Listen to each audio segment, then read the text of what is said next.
Hello everyone and welcome to the Crewing Conversation. Today we are doing a session on the new world of wine, and no pressure, but Sally thinks it's going to be an excellent session today. We've got some good personalities here. So we've been watching our restaurants reopen with great excitement, and obviously that affects the wine industry as well. But we felt it was sort of timely to have a look at how the wine industry has weathered the storm over the past few months. And they've not just had one storm, they've had several storms. They've gone straight from drought into bushfires, into a pandemic. And it's kind of fascinating to think of how that's going to affect things in the short term, but also the long term, and how these players in different parts of the industry would like to see it look in coming months, and how they feel a sustainable recovery will look. So first up we have Mr. Iain Riggs, who probably doesn't need much introduction, but Iain is CEO and Chief Winemaker at Brokenwood in the Hunter. And after 40 years, he's announced that he is actually stepping down from that role, and is going to remain a consultant and a director and very much involved, but he's changing his position there, which is very big news. Riggsy has decades of experience. He's never short of an opinion, and he's a very important industry voice. So looking forward to welcome. Tim Evans is National Business Manager for Imported Wine at Negociant. So where Riggsy brings the Australian perspective, Tim will bring the international side of things. Negociant's extensive portfolio includes such esteemed international products as Domaine Romani Conti, William Fevre, California's One, just a couple of small names there. He does think he has a pretty good job. I think we could all agree with that. And during the pandemic, he's been helping, obviously, his imported wineries navigate the downturn and the uncertain future of both on-premise and retail wine. And then finally, from a restaurant perspective, we have Amanda Yallop, who's wine director at Fink Group and really one of Australia's finest somms. Amanda has the small job of managing wine programs across 6 Fink venues, from Sydney to Byron to Brisbane, which means she's got great perspective across Australia and what's happening at the different rates of reopening.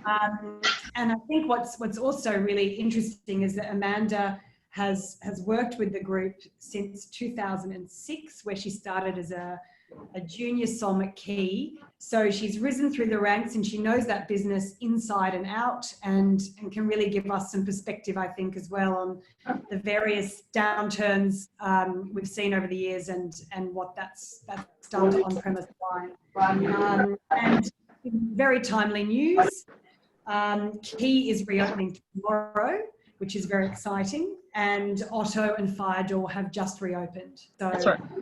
Some learnings there already. So I'll hand over to Sal now to ask some questions. Everybody please chime in. Everyone at home, please write your questions in the Q&A section, and we'll try to get to as many as we possibly can.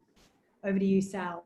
Thanks, Janine, and welcome everyone. Thanks for being here today. And yes, the wine industry is a very sort of close-knit industry. People know each other, and these three do know each other. So we're expecting a little bit of interaction today from our panel, and we hope you enjoy that. And as Janine said, please feel free to list your questions, and we'll try and get to them, to as many of them as we possibly can. My first question is going to Iain. And it was really looking at what Janine talked about just now. The wine industry has been going through a really tough time for a long time now. It's had drought, we've had catastrophic bushfires, and now the COVID-19 pandemic and all the flow on with that. Riggsy, how has Brokenwood weathered this storm? Thank you and welcome everyone. I just want to ask Amanda how she got a job as a junior somm when she was 15. Bless you. How did that work? How did Brokenwood survive, or how the wine industry survived? Brokenwood has survived quite well. And in a really perverse, bizarre sense, the pandemic coming on the back or coming after the drought and the bushfires actually has probably helped the Australian wine industry no end, in that, you know, we are going in with very low production. And so that is one extra pressure that's been taken off the wine industry. The next thing was the way the population then started to consume wine. Sure, restaurants closed, and this building behind me, we had to shut down, but people went on drinking. You know, in any recession over history, you invest in alcohol and tobacco. They're recession proof. And Brokenwood has been lucky in a... Right? Sorry? Lipstick. Lipstick. Lipstick, yes. And a lot of businesses, and Brokenwood, I think, is the perfect case in point, that we have a multi-channel business. So while this building behind us, say in May, dropped from 120,000 cellar door to 1,000, we still had the likes of our national distribution, our clubs, and we've got 4 levels of clubs, a little bit of export. We actually managed to make a profit in that month. So, and I'm not saying this is the same for all industry, but you know, we managed to quickly work out how we were going to survive over these last 3 months. You had quite a lot of infrastructure already in place, didn't you, for really not even pivoting to online? It was already there, and you just literally ramped it up. Yes. Yeah, it's communication, keeping in contact with your members, the marketplace, finding new ways to engage, to interact, and most of that, and I think we've all seen this, most of that was online. Yeah. And in terms of what you did with your existing sort of databases that you had been building up, obviously for a very long time, for this online, commerce in wine, how did you keep them engaged through this time because a lot of people obviously come in and out of the cellar door, you follow up with, email marketing and things. What did you do specifically for them? And when you had those problems with the wines, through bushfires and things, what did you do? Again, it comes back to communication. I think with the pandemic and the fact that we're all in lockdown, people turn to technology and turn to, like we're doing now, a Zoom discussion around Australia, maybe around different parts of the world. And that's what people had time to do. You know, they had time to engage with not only their family, but also shopping online, various businesses, and wine was one part of surviving the lockdown, surviving the last horrendous 3 months that we've gone through. I might come over to Tim, because obviously the distribution scenario is a different sort of scenario in the wine world. In March, your on-premise sales would have basically come to a virtual halt overnight. And how does that work in a business that projects sort of months and years ahead? I mean, how did you adjust to that sort of situation and manage your inventory through this crisis? Yeah, obviously it's sales in on-premise dropped dramatically, pretty well off a cliff that sort of mid-month in March. 50% of our, if you talk sort of Negotiants Australia, 50% of our business is the on-trade. So it's, for us, it was obviously there's a lot of scrambling involved, and there's still a lot of sort of remodeling of the budgets and stock scenarios and everything else. So we're probably a little bit lucky on the stock scenario where we're sort of coming into the quieter months of sort of winter with a lot of the stock movement, but we're already sort of trying to work towards Christmas with so as a general rule, we sort of work sort of 4 to 6 months in advance for stock sort of replenishment, I suppose. So that's going to be the difficult sort of scenario at the moment. So we're sort of put the brakes on a lot of reordering, and now we're sort of, now things are probably in probably 2 to 3 months sort of earlier than what we expected to things to reopen. I think us as a business sort of expected probably the worst, or what we were modelling the worst, I suppose, to sort of things to reopen in September, which what the government was sort of predicting. So I think we're in front of that curve already. So it's so we're sort of trying to move pretty quickly at the moment, just on making sure that we've got sort of the right stocks, which is always a tricky scenario, sort of working forward, that especially in a 6 month sort of window. So it's tough enough to work with Rigsby on trying to get the right broken wood products in the shed, let alone Paul Roger or William Fev or whatever else it is from France. Yeah. And Tim, did you see any, I mean, these reported uplifts in retail sales, did you sort of see any of that at your end?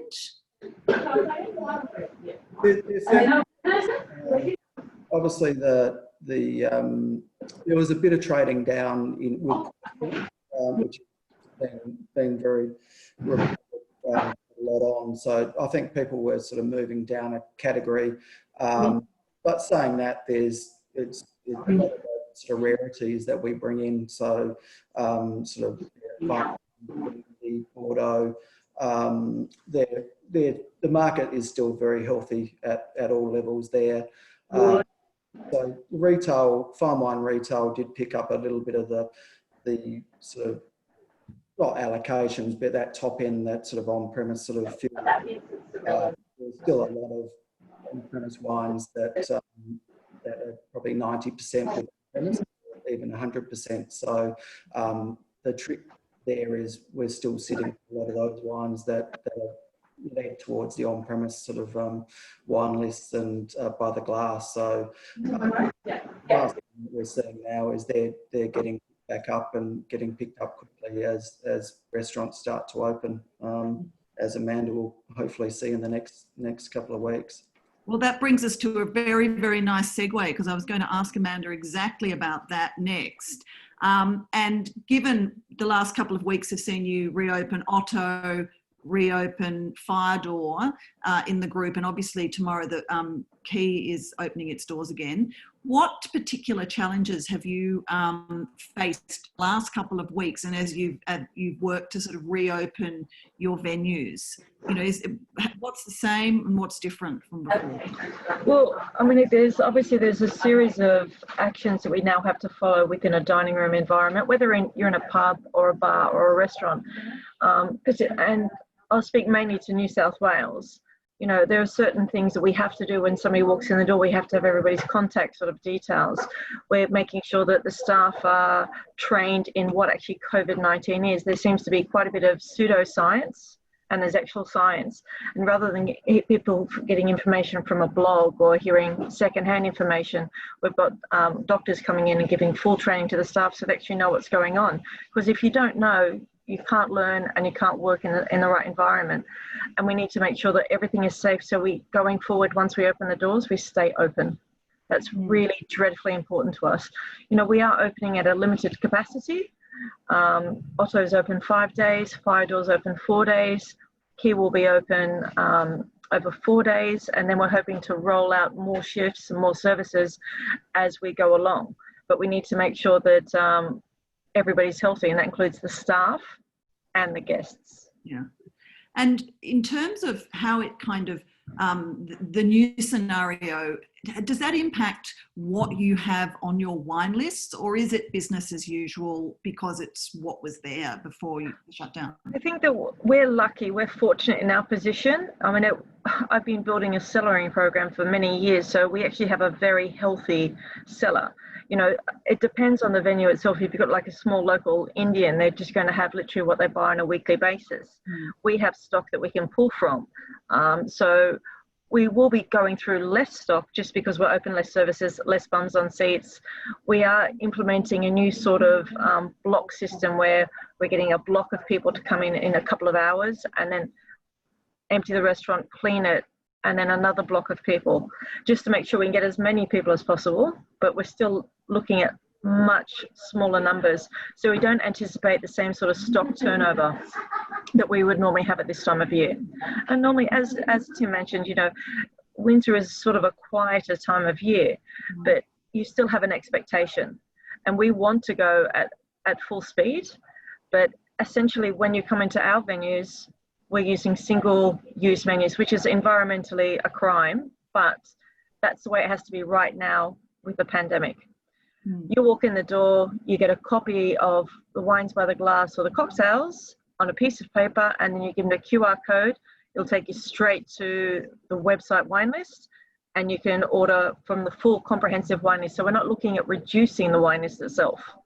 We might reduce the cocktail list, but the wine list itself is going to stay the same size.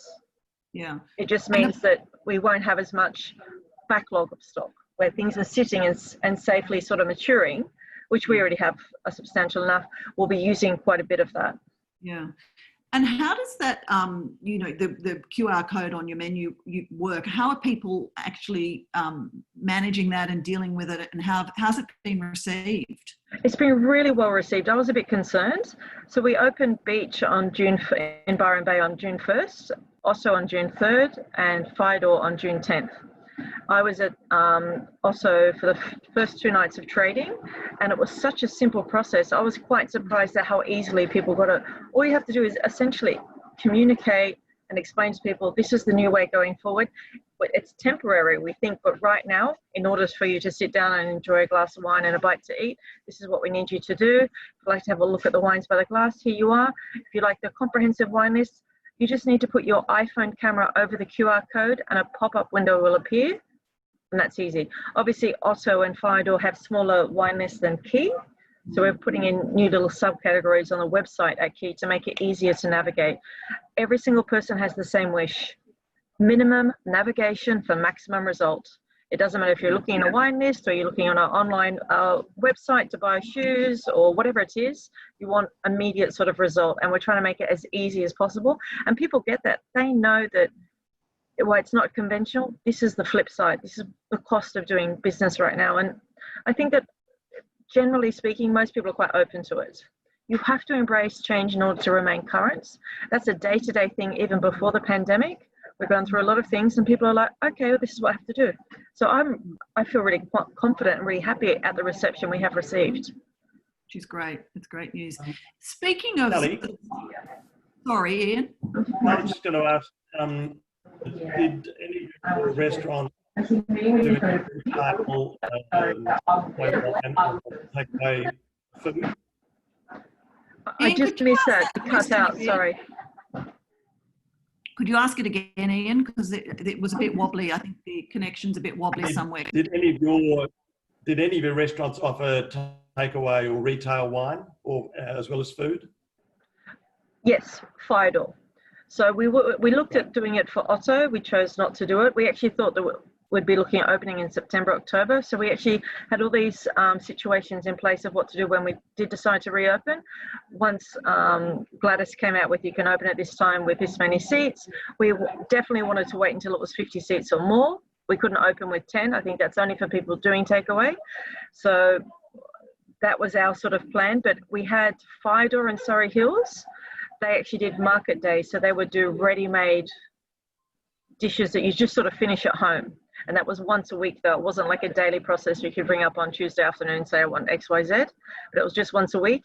And at the same time, you could purchase ready-made cocktails or some of the wines that we had in the cellar at Fyador at a discounted price. I think it's a great idea. And I think one thing that should come out of all of this is a serious look at our out-of-date licensing laws. Oh, yes. I made the comment to someone that this whole idea of restaurants now retailing wine is like going back to the 80s. Back then, in a block, you'd have 3 independent retailers, you'd have 2 independent restaurants, and you would make a sale at each one. Now you've got chains and no one wants to see you. And I think from a winemaker's perspective and selling wine, and Tim, you might want to comment as well, that this is just another avenue, and why not? Why not keep it going? Oh, absolutely. It's much easier to convey, and you know, New South Wales Liquor and Gaming can change the law at any moment, but right now the law is that if you walk in to a restaurant that has a license to, or a bar or a pub, they have a license to sell alcohol in venue, they can actually sell it to takeaway. I don't know when they're actually going to stop that. I'd be quite keen to find out when they're going to stop that. Fingers crossed they don't. I mean, oh, absolutely. I hope they. Yeah. It would be great for that to continue because it does support local industry. It does support the small little takeaway places, the small independent retailers. You know, we always say support local, drink less, sorry, but drink better. And people are always going to the big supermarket chains because they get the best sort of discount, which makes sense. But if you've got a small independent off license near you, it's a great way to support. I live on the North Shore and I drive across to the south side of Sydney specifically for 2 bottle shops, just so I know that I can get exactly what I want. Most people won't go to that effort, but you know, if you're fussy, you will. It also means that people are buying wine that's pre-curated for them, essentially. You know, if they trust their restaurant, then they can trust the wine selection, and they're probably drinking more broadly than they would at home usually if they can access their, you know, their local restaurant's wine list. I do think today's consumers are broad drinkers. They definitely are. If you look at people, the generation before me, they just drank this, they find a wine that they loved and they drank it until they could never find it again. And that was the rule. And that's people are now like, yeah, well, yes, I can't help you with Quexit, Rixie. But the fact is, people go, oh, my friend Janine, she was drinking this, I want to drink that. Yeah. That's the idea. People use social media, and it was already coming. It was already on the way. It's just had a fast forward because of the pandemic, which is actually, there's quite a few negatives, but there's some amazing positives that have come out of this. And that would be one of them. Riggsy, is there, in terms of those laws and regulations, the on-premise, off-premise, are there other things that you think should be changed in terms to enable the industry to sort of recover faster? Just going back to restaurants selling retail, that does put pressure, and we may actually, and Amanda may want to comment on this, and Tim, we may see the end of the 300% and 400% markups, because you can't have wine on a restaurant list at $300 a bottle that maybe sells, you know, wholesale for 85, and then expect someone to pay $250 for it. I mean, it's that disparity. So that's just one thing.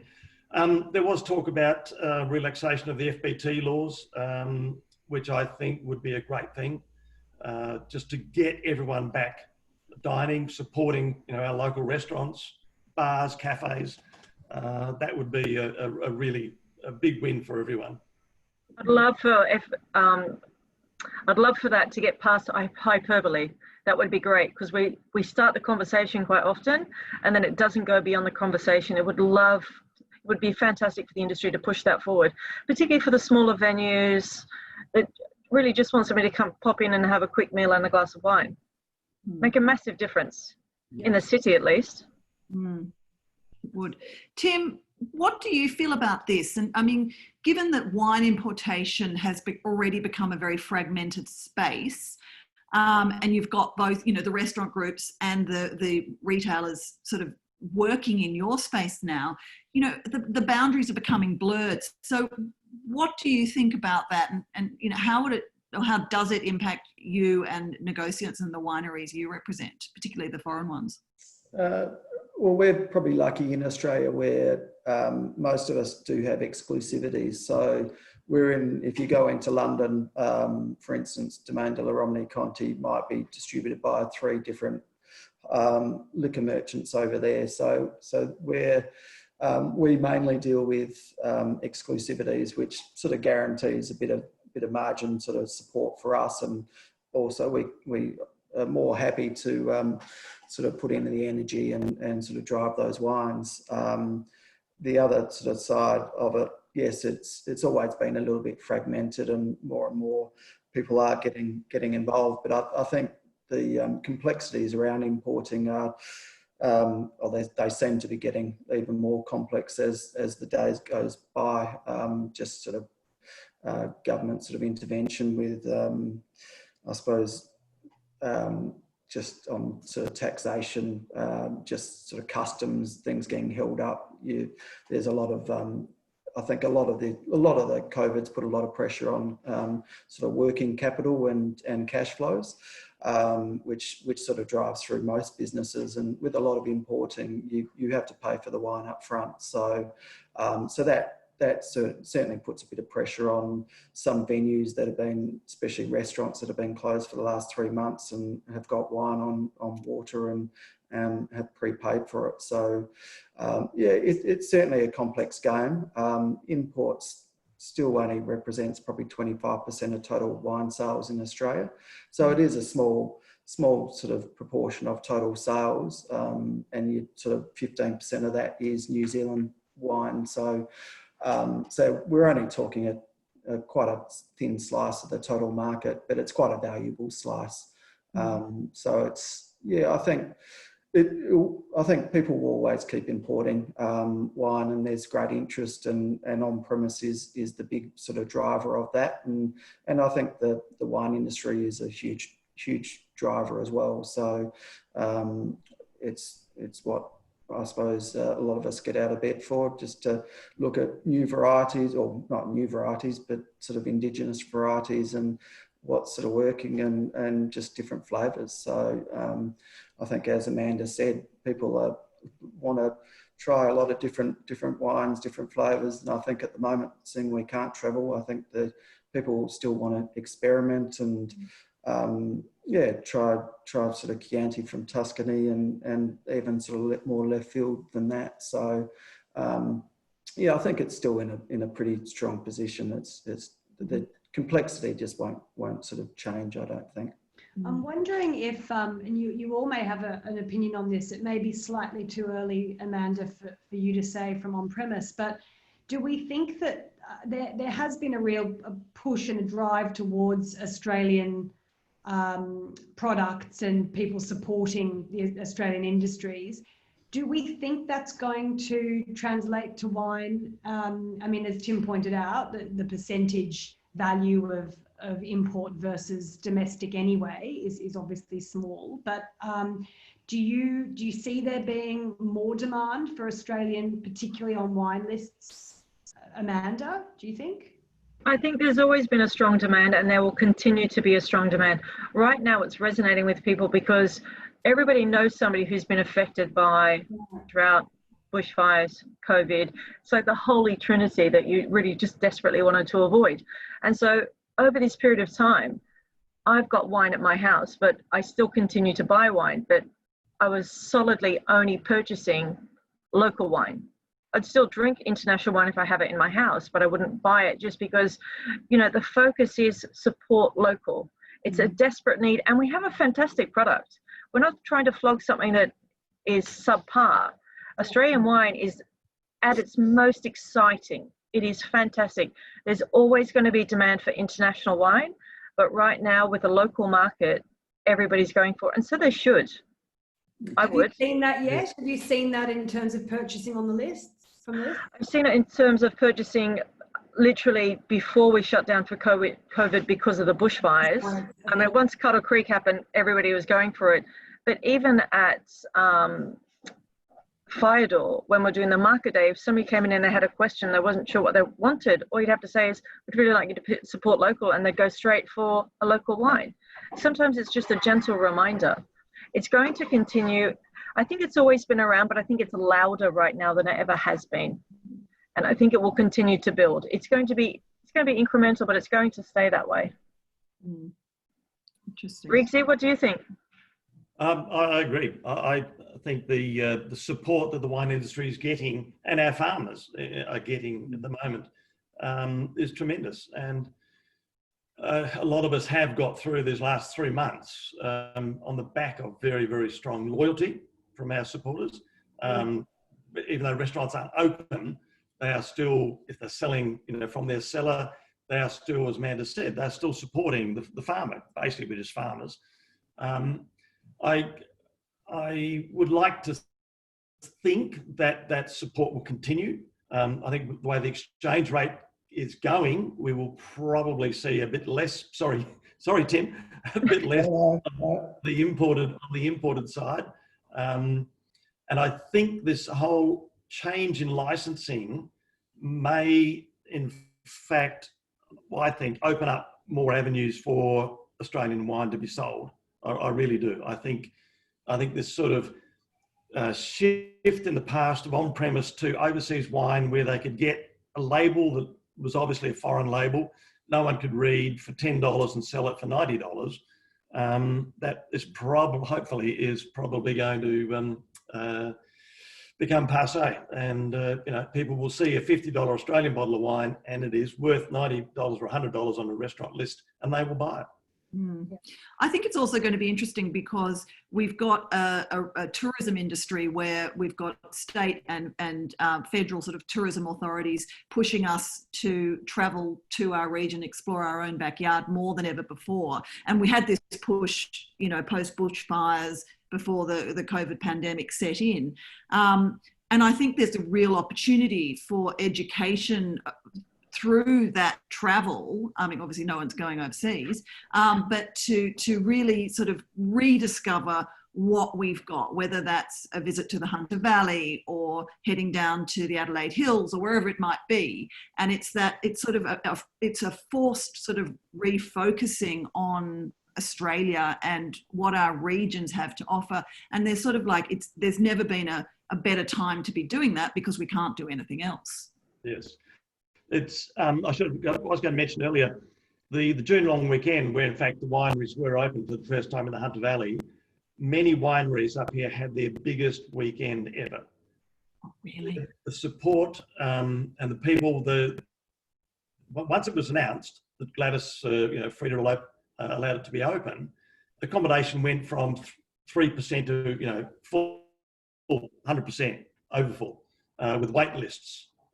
So it's that sort of support that is going to get us through, and I think it'll keep going all through June. People are used to working from home. They're used to working odd hours, start at 6 so you can go and drive off somewhere at 3. I think this whole new way of doing business and working is actually going to benefit the wine and the food and the hospitality industry for the next 6 months, for sure. I think that's hitting the nail on the head. There's so many opportunities now to travel and to go away. I was in the Hunter the week before the long weekend, and there was nobody around. And I spoke to the concierge, and they said, next weekend we're at capacity. Every single room is booked, which is a fantastic sort of thing. And a lot of these regions actually offer local produce. But at the end of the day, if you have the opportunity to spend your money, you will. Why not? You're like, I still want to treat myself. I'm not going to Bali or to San Francisco or wherever. I still want to treat myself by going somewhere good and just spending money and having fun. Yep. It's a domino effect, and it's a collection of benefits that's going to pay off. Definitely. Rigsy, are you working within the same guidelines as restaurants, cellar door? Absolutely, yes. Our beautiful big building is still closed. One of the casualties of the lockdown was our chef decided not to return, our restaurateurs, so we're going to run it ourselves. The building has been locked for basically 2.5 months, so deep clean, get everything back up and running, and we took the decision, I think the right decision, that we would just operate out of the old cellar door with case sales and bottle sales, rather than rush in and get the building half opened, if you like. So all the staff are coming back, place has been cleaned, lots of training, a lot of new wines have been available in the last 3 months. And 1st of July we will be open for business, and it'll be going gangbusters. Will people have to book? Yes, absolutely. Yes, it's still the 1 per 4 square metre rule, of course, but that may be gone by 1st of July. We don't, who knows, it does keep changing. I saw, unfortunately, South Australia opened their borders to people from Tasmania and Western Australia and Northern Territory. you can't all get the right people, but you know. We've got no flights in from Tasmania either, so I don't know how that's going to work. Yes, oh, they started swimming. Swim. Yeah. Rowing their boats. Yeah. I have a question for you, Amanda, about sort of the next generation of the SOMs and wine people. In fact, everyone can answer this question, but you know, in when hospitality and the industries that we're all involved in are going through sort of such a tough time, how do you mentor the more junior people or younger people, less experienced people through this? And were you able to do that with, you know, your team remotely? And what advice would you give to people, younger people who are actually always thought they wanted to get into this industry, but might have sort of suddenly gone, oh, I don't think I can do that now. There's no opportunities. Things aren't going to be great for a while. What would you say? I think there's always opportunities, and I mean, it was actually very easy to mentor people in a digital format. It's so easy, and now I think going forward we'll continue to do that. The only negative of that is normally you get together in a group and have a large room and you share a couple of bottles of wine. Everybody gets to taste different wine. You're limited to what you've got.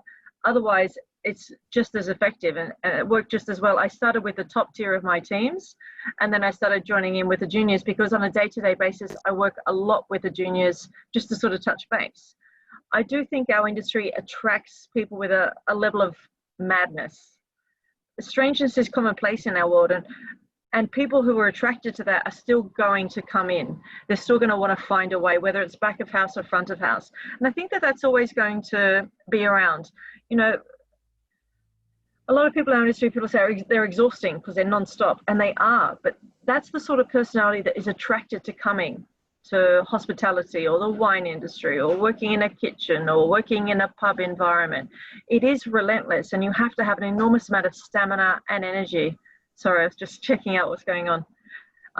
We've got COVID training happening right now. I think that those people will continue to come in, and we're just adapting because we're comfortable with chaos. You know, in a restaurant environment, on the floor or in the kitchen, we're very comfortable with chaos. So when the guests come in, we have to make them comfortable. Rixie spent decades working in wineries, so he's comfortable with chaos. He just walks around in a functioning environment. And so that sort of thing doesn't bother people in our industry. It's when people come from outside, they're like, oh, I don't know what's going on. And it's making them feel comfortable, because it's just an everyday event. And once we get used to that, it's going to be conventional. It's because it's not familiar, it doesn't feel safe, but it will shortly. Amanda, is there a risk of losing, do you think, some of that younger SOM talent that would usually, you know, come through the ranks as you have, because there's been that structure and sort of revenue, I guess, of some hospitality groups and so on to be able to train and nurture? Is there a risk that with things running so much tighter, I mean, they were already running on a knife's edge, that some restaurants or groups might think that having a SOM isn't as important, or that they can just get by with their usual wait staff and that they don't need this kind of knowledge in-house? What do you think? I think that we inherited our habit of dining from the English, from culture. We come in, we have lunch at this time, we have dinner at this time. And one of the first things that we dropped is having a wine expert. You wouldn't get somebody who's trained in wine. You get somebody who says, you know what, I like wine, I can do it. And you just get that person, or the most senior person. I mean, that's still alive in a small number of tiny venues. I'm the wine person because I like it. I'm the wine person because I'm the most senior person in the restaurant. That will never actually fade away, but we want it to be as small a number as possible. We want the nerds in. I think the nerds are still going to come.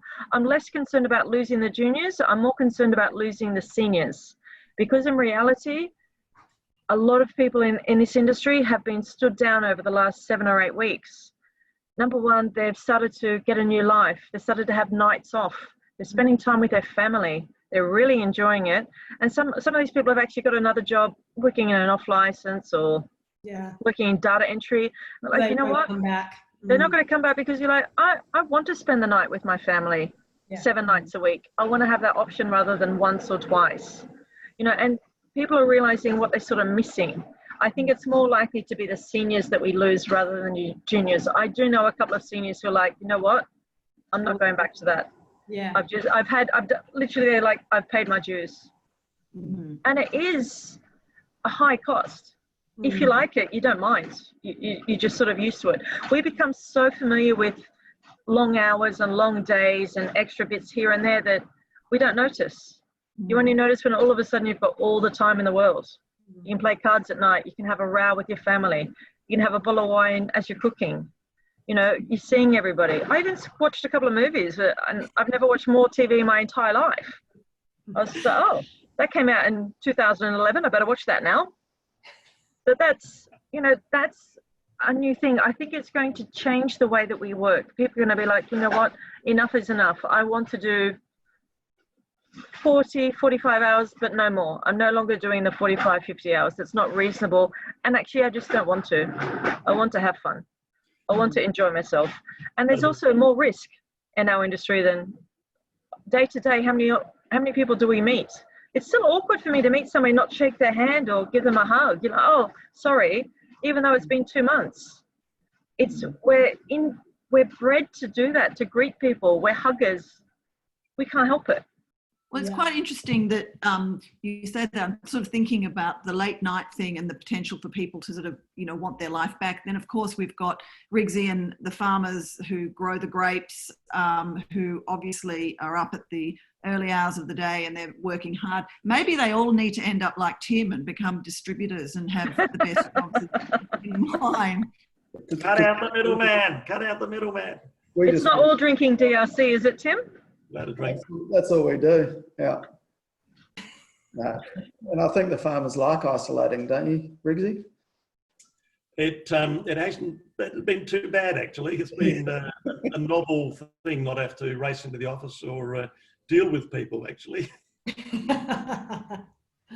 I have a question here from one of our attendees, Yusuf Mayet. He says, my observation as an outsider is that Australia has so many wine producers, but yet the availability of these wines in regional Australia is limited. For someone who wants to be able to pop into a wine store and buy a bottle or two is non-existent. This void, however, is being filled by some great online wine shops, but it can be costly to some to buy less than 6 bottles. Does anyone have any thoughts on that? Maybe Tim? Well, I don't think it's just regional wine shops either. I think even in the city, and I think that might come back to the option of restaurants being able to sell some, like keep that sort of takeaway license. I think if that sort of can stay with them going forward, and that will be up to obviously individual states and their licensing law there, but I think that will give another opportunity for a greater selection of wine to be sold. And that's the problem at the moment, is access to the end consumer, and it's been a big problem for a long time. So obviously us as a distributor, we only had so much bandwidth with how many wines and how many producers we can look after, and that goes towards sort of a farm wine retailer, to a sort of supermarket, and to sort of Amanda's business. They can only look after so many wines, and obviously I don't know how many wineries now, Rigsy, in Australia. Just under 2,300. So there's a lot of wine out there. So and the onliners, obviously, it's they've got the capacity to offer a lot more because they're not sitting on the capital in stock. But obviously, it's the problem of getting wine around Australia is it's not easy, and especially if you sort of put the summer involved and the heat sort of policy. It's Australia Post do a great job, but they can't sort of deliver in 40-degree weather. That's the next problem to deal with. Surely economies of scale would be a major factor in that. You know, you almost have to go to a region, because a lot of the larger bottle shops aren't going to take anything they can't buy in large numbers, and things that they don't think that they can move in large numbers. So you have to go to a small independent retailer, or you have to go to the region. But you know, that's what the wine bars are for, that's what the restaurants are for. They're there to showcase something that you can't find in a local offie. Yeah.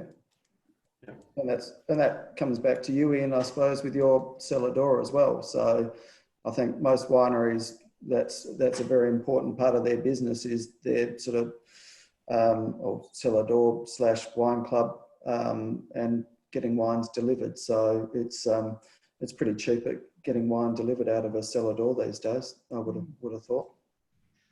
Yeah, but it does come down to that. The question that was asked was, to get the one or two bottles. It's like Amanda driving across the Harbour Bridge from north to south to shop at her favourite bottle shop. Not everyone can do that.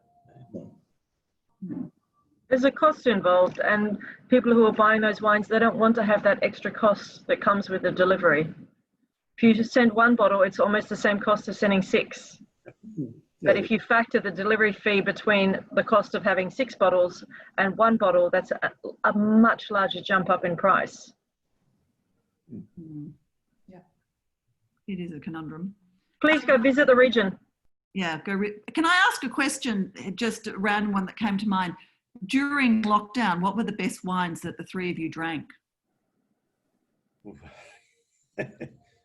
One of those.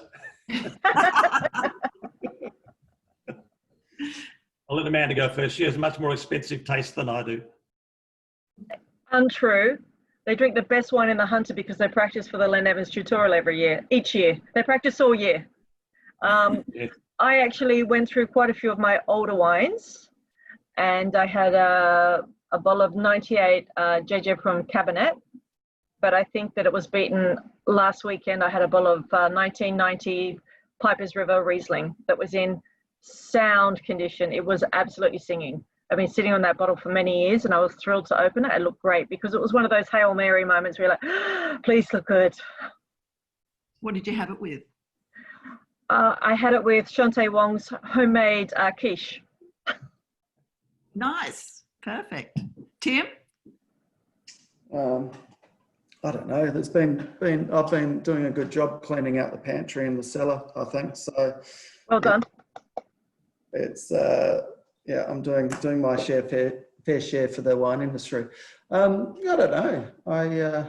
There's probably a little bit too many imported wines rather than Australian, but there's always had one of Ribsy. You've worked with Charlie Seppelt before, haven't you? I've had a look.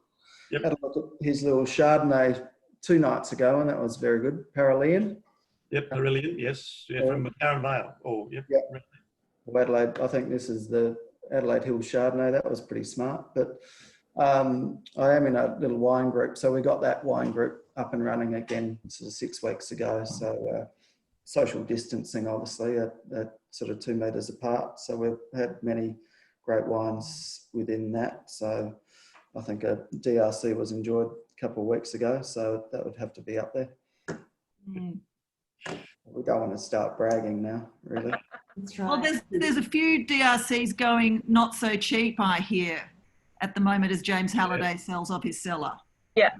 Yes, no, there's a nice little selection on at Langton's at the moment. So and hopefully they'll end up with the right person and be consumed for the right occasion. So which is good for them. I haven't jumped on to have a look at some of the reserves and where they're looking, but they're probably still pretty good value if you look at sort of pricing in Hong Kong and or UK, which is where they're sort of fetching sort of crazy money.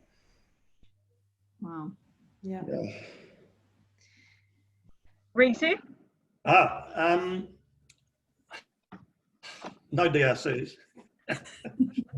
I think probably not so much the greatest wines, but the most exciting 3 wines that I tried recently with the new releases from Curly Flat from Matt Harrop. He's there. Matt, that was our winemaker at Brokenwood, 94, 95, 96. In fact, Tamara, talking about Langton's, Tamara worked for us way before Matt did. Very excited to try those 3 wines, 3 different wines, 3 beautiful wines, and working with such a great site like Curly Flat and Pinot Noir. Really looking forward to seeing how they're going to age, and then how they're going, what else he's got in his up his sleeve for Curly Flat. exciting. Very good. Yeah. And guys, I think there's one question we ask all the industries that we've had on these webinars, which is there's a lot of things. There's been a lot of time to reflect, I guess, on change and what people would like to see change, or things that have been frustrating them about the industry they work in, that they think need saying. And it seems like COVID in particular, and probably bushfires before it, have kind of allowed people a lot of time for reflection and thinking about how things could be better, or something that has been frustrating them. I guess asking you guys, is there something, you've mentioned the things that legislative wise that could change in terms of off-premise licensing and so on. Is there anything that you guys would really hope to see out of this big disruption to your industry, either in wine or hospitality? Work-life balance for me, that is without peer. I mean, as I said before, people that are attracted to our industry are a little bit bent in a really good way. That's not a negative, but it also means that they burn out. And if, we just create this culture of this is a work-life balance and keep it that way and make it that way, rather than just making it hyperbole, just keep going forward and say, this is what you need to do. And this is the best way to do it. And if you need help deciding, we can step in and help you or offer you some advice. I think that's really important. I'd like that to continue forever. And you think it's achievable, Amanda, in an industry like yours? I do think it's achievable. I don't think it's easy, but I think it will be easier now because people have a strong awareness of what makes them feel good and how they want to continue. I mean, when you look at Tim, look at Rigsy, look at the work that I do, we're not saving people, we're not saving lives, but we can bring a treat, we can bring a moment, and people want that experience. And, you can have it more than once a year. You can have it each weekend. You can have it in the middle of the week. You can have a really sexy bottle of wine on a Wednesday night with a really cheap meal, rather than just going, I'm only going to open a special bottle for a special occasion when I've got 30 people after we've had 10 other bottles of wine. It's making that moment and just making it count.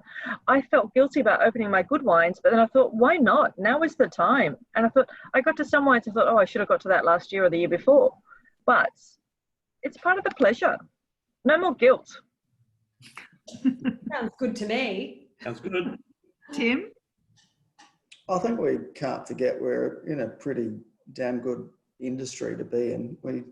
Especially on my side, I could be importing toasters, which I don't think is that exciting. So, but yeah, I think it's been obviously everything's been thrown on its head, and it's been very strange and difficult times in the last 3 months, and probably even before that. But I think we've just got to be a little bit more positive, and it's pretty exciting industry. You look what Australia, as Iain and Amanda have said, we're producing some amazing wine, and then right around the world it's the same. So it's obviously it's everyone's had a lot more time to think and get back into a bit of work-life balance, which I think is a great thing. I think there's some of us that I think we do far too much on the work front. So it's just trying to get to know the kids again, and trying to put them through school, and trying to work out some of their math problems as well, which is a little tough these days. Sounds awful. Yeah. So, but it has been tough, and obviously now that restaurants are coming back, and some of the people that have been stood down, and there was a lot of people in the distribution side of the business they've sort of had less hours. We're all on less pay at the moment. So I think it's just sort of supporting that, and supporting, I think it's not an easy one. I think sort of where everyone's mind's at as well. I think that's going to be sort of something that we have to sort of keep sort of back of the mind, just to make sure everyone's healthy and fit and well, and and just sort of be a little bit more sort of positive, which is hard to do at the moment with so much is unknown, and what the world's going to look like as the sort of life goes by. But I think it's all looking pretty encouraging, really, from where I sort of see it, and I think you sort of you enjoy that bottle of wine that you've been collecting, or that you find on that bottle shop shelf. It's all I think there's a lot to look forward to, really. Great. Rigsy?